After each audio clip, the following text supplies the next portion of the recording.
on Civil Wars at your place. Yeah, I see that. Huh? Are we on the same team? Huh? Are we on? I think so. Yeah. Rick's team. With Chief? Yeah. I think 2 Chiefs. Huh? 2 Chiefs. He's going to be the weak link. He was the weak link last time. Where do you guys have us on?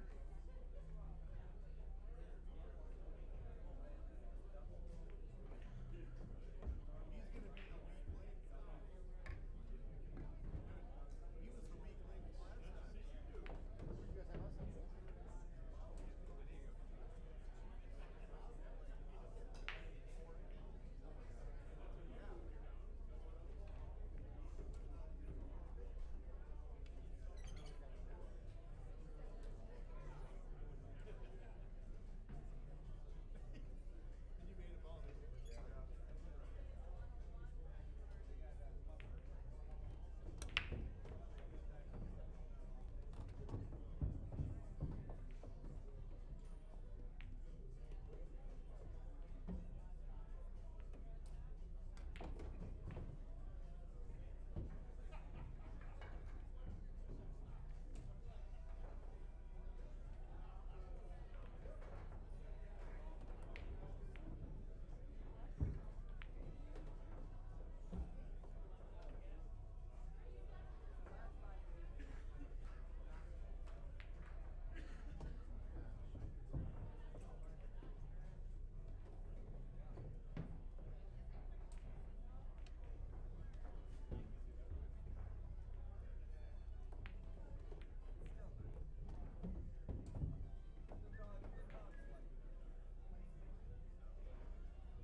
So I double dipped Justin Bolt last week. God, we almost got into a fight Really? because he was like, What was that for? Where's that? he's like, you got lucky on the ball, and I'm like, I was playing the safety. Yeah, it was bad.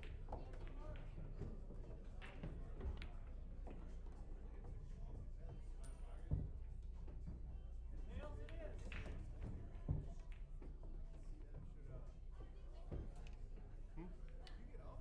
Yeah. Did you ever miss?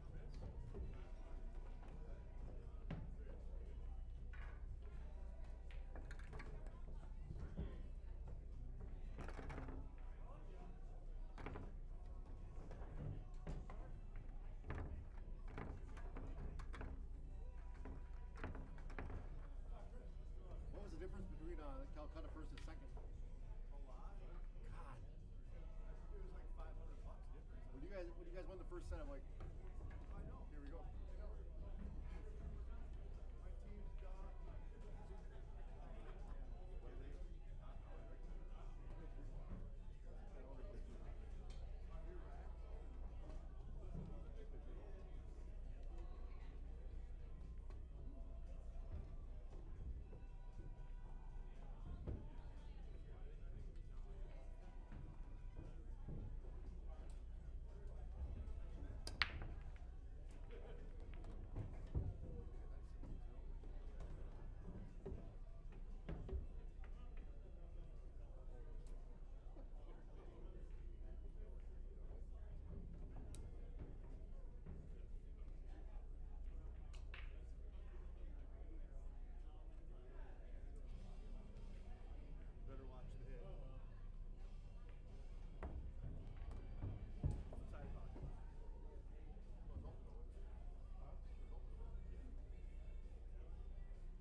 Yeah, you wouldn't know.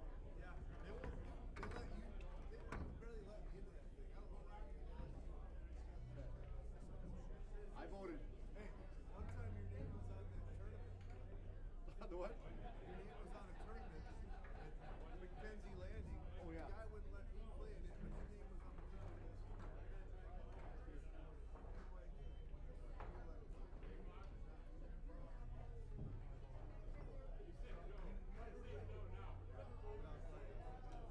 That's my last time.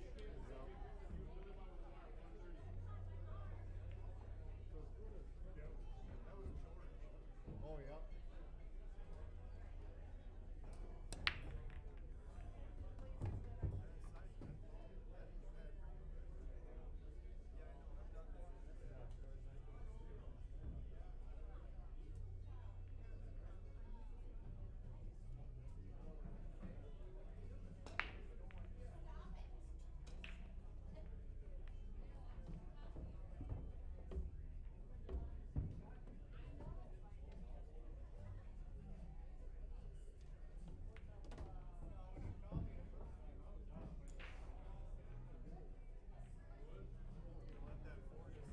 I'm gonna get it next.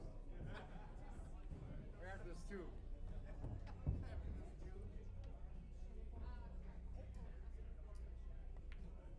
Oh my god.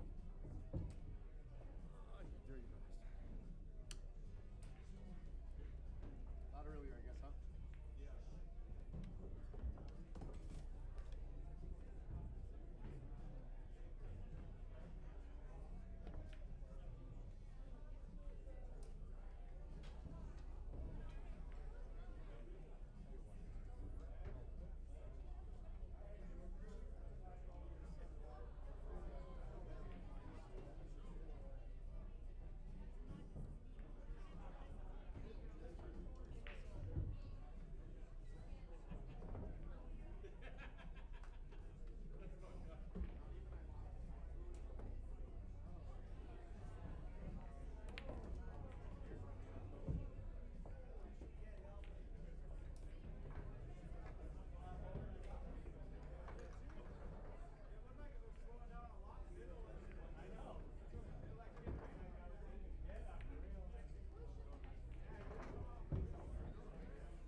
All right, if you're tuning in for this match coming up with Jesse Hall, Will LaPointe versus Hank Lynan and Austin Olson, we do start at 7 o'clock. We're just waiting on a few things at CRs here, and then we'll get the match started shortly. We might start a little early. Stick around.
Good evening, everybody. If you're tuning in, this is Mark Weaver in the booth, live at CRs Sportsbar. We're in Coon Rapids, Minnesota. We have a Tuesday night Scotch doubles match from the $14,000 payout Scotch Challenge. And just trying to catch up on a few matches. I know over the last couple months we've had a lot of various tournaments.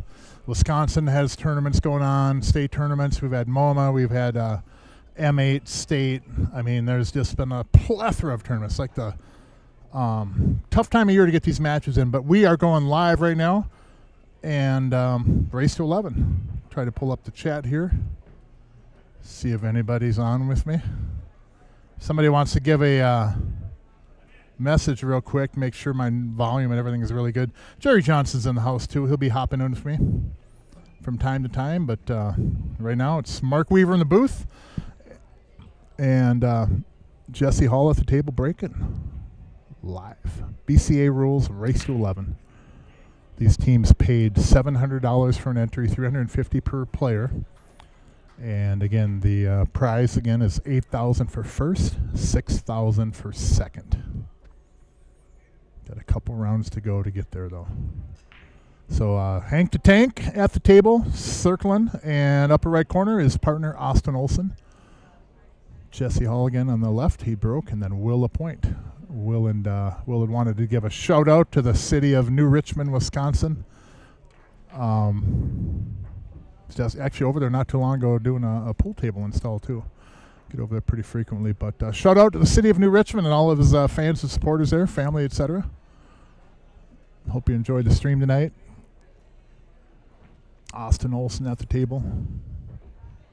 And they did take solids. That one ball's a little bit of a mess over there, but should be able to move it off this 6 ball. Rearrange that furniture over there. That 15 and the 12 is really kind of hiding it. He's going to have to hit to something pretty firm to go to. Oh, that's all right. He didn't run into the balls, but if he's going to come in under that 12, he had to hit that one pretty firm. Otherwise, there's a really good chance to get kind of buried under there. Once you go into 2 or 3 balls like that, that momentum off that cue ball, it has to just be a cooking. Or you often get stuck behind one of those balls. Probably the 12 if you'd have hit it pretty square. But it's also a situation, too, where you got to hit it pretty firm like that to move all those balls. And if you don't hit it square and catch the edge, that cue ball is going to take a trip around the table and might even find a pocket and scratch on you. So anytime you break out balls like that when they're clustered, you have to hit them hard, but you're also taking a little chance that cue ball will get away from you, too. Mark, what's happening? I just got in the booth here. Well, Jesse had dry broke, and they're back at the table. Okay. Race to 11 as always. Pretty good shot. 15's in a tough spot. 13's tough 13 spot. and 9's kind of tough. I don't think that's lined up to go as a combo. Might be able to throw it. I think his best thing here would be to do a safety. Shoot that 12. Maybe follow this 12 in the pocket even, but I just don't see a ball that's really good to shape off that. I mean, he could technically 12 into the 6 and then draw back into that 13-9, but you're selling out quite a bit if it don't work out your way. I think kind of maybe just making this ball and leaving that 12 in the hole down there, putting the cue ball in the rail or something. Looks like he's going to try to back up by the 1 ball. Yeah, he's going to try to draw back, ain't he? Yep. And just kind of hide behind there. Kind of bumped it though. He tried to get on the left side, our left side of the 1. Now he tied that ball up there. So the 3 does have a couple pockets. A little hard to get on. If you get on the 7, be on the 3 though. If you get on that 7 kind of straight on, that 1 ball will be an issue for them though. They can use the 7 to break it out, and they can actually, if they get the 2 out of the way and the 7, they could go 3 rails off that 5 ball right into that 15-1 as well. But it's a little bit more reckless. Might be a thing where they have to do that though. But hold up. He went down for a 3 ball. He got the 3 ball, but he kind of lost his angle on that 7. That's all right though. Austin should be able to take this 3, draw back a little bit, get an angle on the 7 to break out that 1. Now he could play it safe right here, but I kind of like shooting, getting out, running out from here. But he could play safe off that 1 and just kind of lock that cue ball over there. I don't know if he can draw to the right side of that proper side of the 7 and get on the 1 and knock the 1 out though. The 13's and the 12's in the way. Yeah, I think the 12 might be in the way to draw back off that 3, right? Does he have an angle to slide? He's gonna go. Is he gonna go up above it? Forward. Look at that shot. That was a great shot. Man, right look there. at that. Look at that. That was cue a ball. good shot right there. That's literally where Jerry is pointing out on the screen. Just get up right over there. There he Yep. is. Man, that was a good shot. Austin is really, really Kinda playing created well. an angle. Now we can come off that rail and bump the 15 out instead of bumping into it if you can. Yeah, go in and then Just into knock the it rail and then move the gently 15 out, only. You know what I mean? I think he's worried about where the cue ball is going to end up here, and there's no guarantee you're going to be on a ball off this. You could get kind of screwed. Not like when that. well, he does that. That's Yep. that's pretty perfect. Yep, just kind of. Another shot that Jerry called. 2 for 2. Now he's got a little angle on this one. How is he going to get on that 5 mark? Can he slide? Well, I think that 15's in the way. He's got to I think he could slide over. by Here, that 8 ball if he can. he might actually slide and then run the cue ball into that 8 and then kind of bump it, maybe a little bit towards the corner pocket, and then get an angle on the 5 up table. I don't know. Unless that 15's too low. Then he might be forced to go. Because I feel Forward. if I can move that 8 over by that pocket, luckily, I mean, there's going to be some luck involved into it, but you're gonna run into it. And if you can just bump it a little bit closer to that pocket, that makes it a lot easier to get on from the 5. Yeah, he's looking at kind of moving it if he can. Or could he shoot the 5 first and somehow get back to get on the 1? I don't think so. Yeah, I think he'd be in trouble there. Yeah, I don't think he can follow forward. That's kind of an angle on the 5 if he tries to follow where it's going to follow it right in that pocket. It'll follow through it. I don't mind really bumping the 8 a little bit here just to maybe get it over by that pocket some. Uh-oh. Oh, he might have went too far. He did have a nice little angle to get there, too.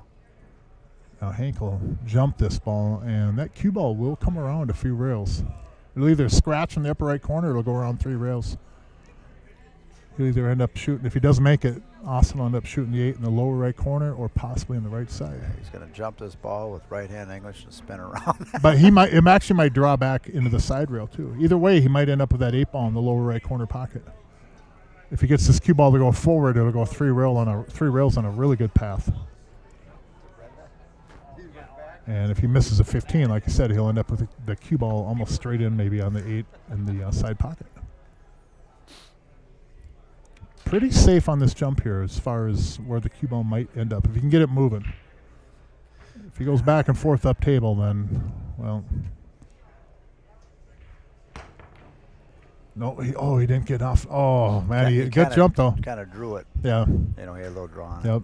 You can hit that jump with follow, too, to get it to go in. I It's tell you, Federer and Shane are ridiculous with that. Yeah, they're cue. shaping off the jump shot. Yeah. Putting English on it, and they're controlling the cue ball with English off of jump shots better than most humans can do. With it. Yeah, Just shooting with a cue. they can jump every shot and still beat us. Phenomenal.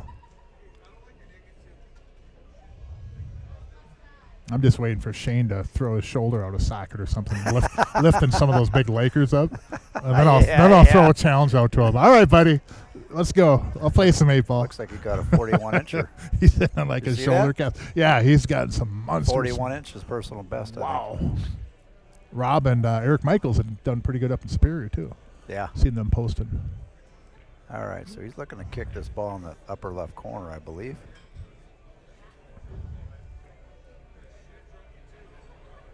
Now, if he can kick it without messing the 12, 13, and 9 up, it'd be ideal. Which he did. You just don't want to leave it down on that rail there. All right. Boy, look at that. 12, 13, and 9. Ugh, yucky. Well, he's all Does right. it go? Can he Yeah, shoot the if he 13? can stop the 11 there and then shoot the, looks like the 12, or he can play safe on that mark. Yeah, he could safe off those balls.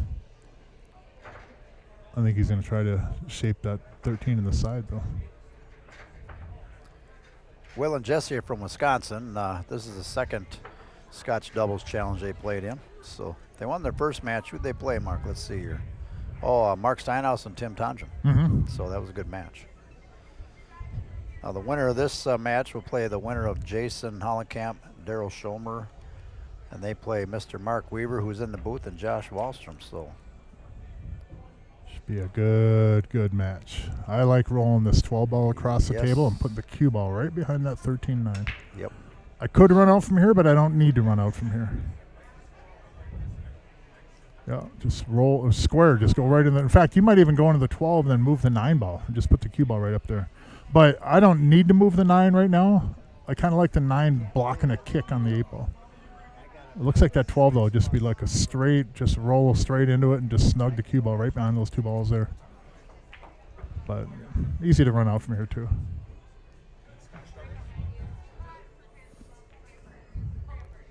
Yeah, especially right over there. That 12 goes in the side and it gets pretty easy from here.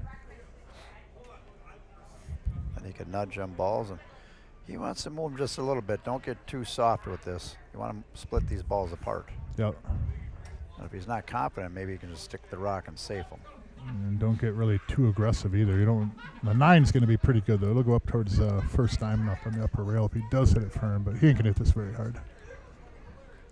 Good shot. That'll work. Got that Good 13 control. ball down the bottom left. Yep. Yep, 13 goes 10, to the 10. 9, yep. 13, 10, 9. Great minds think alike, Jerry.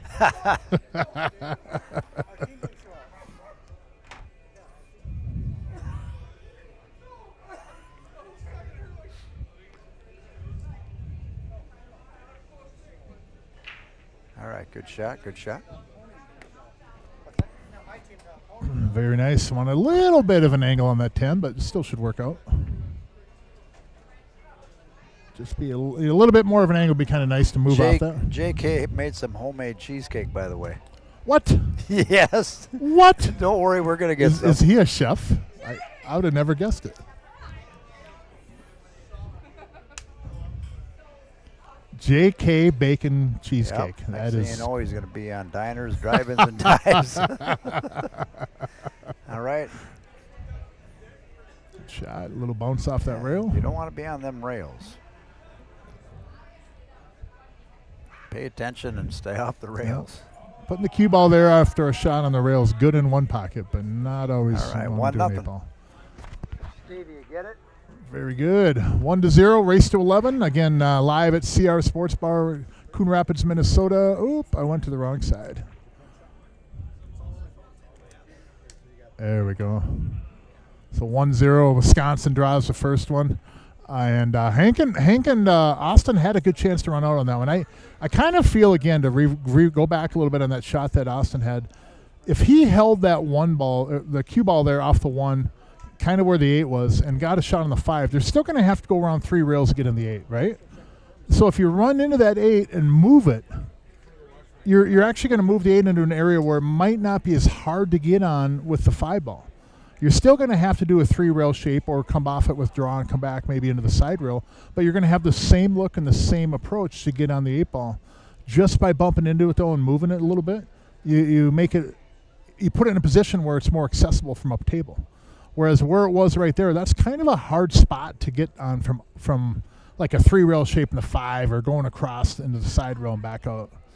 But if you rewind when you get done with this match, if you want to go back and review the match, look at that shape on that. I think it would have been good to bump that 8 ball though and just move it a little bit towards that corner pocket. Not much. And just make it a little bit more accessible. But hindsight's always 20/20. So Will a point at the table, doing a second ball break.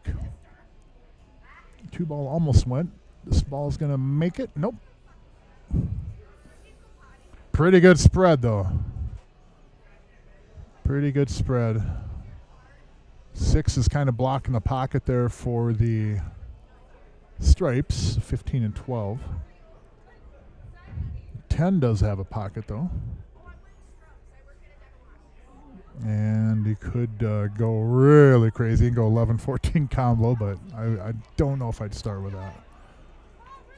I kind of want to get on solids here if possible, but I can understand shooting this 10 first. He's going to run into the 11 ball off that bottom rail. Just kind of bump it a little bit, make it a little bit more accessible. Now they're going to have to deal with that 12-15. If that 11 had just climbed up a little bit more, let me see from the actual view here looking at the table. Yeah, just about a it might even go. No, man, is that tight. But if it had gone just a hair higher, it's at a perfect spot where he could have made the 11 and ran into the 12-15 with the cue ball. They'll have to figure something out now. That 11 is kind of in a weird spot now. It would have been nice just to go up just a little bit more.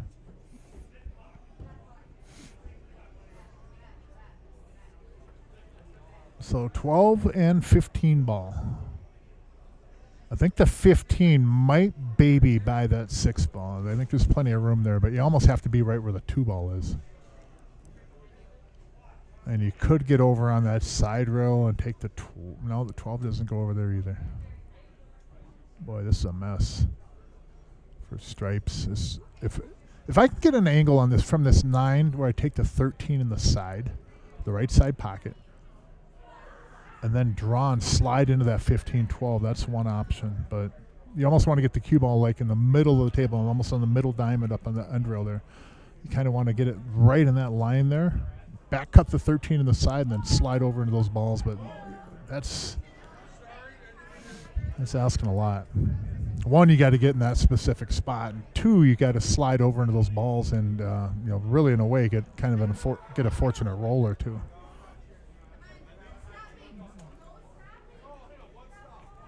I kind of like Hank's option on there. He was kind of doing the same idea, but taking the 13 down in the lower right corner.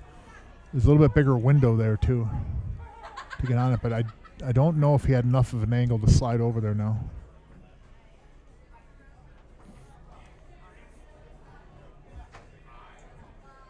But that 11 ball could be some help. You kind of have to be almost straight on, a little bit above straight on to draw back into the rail.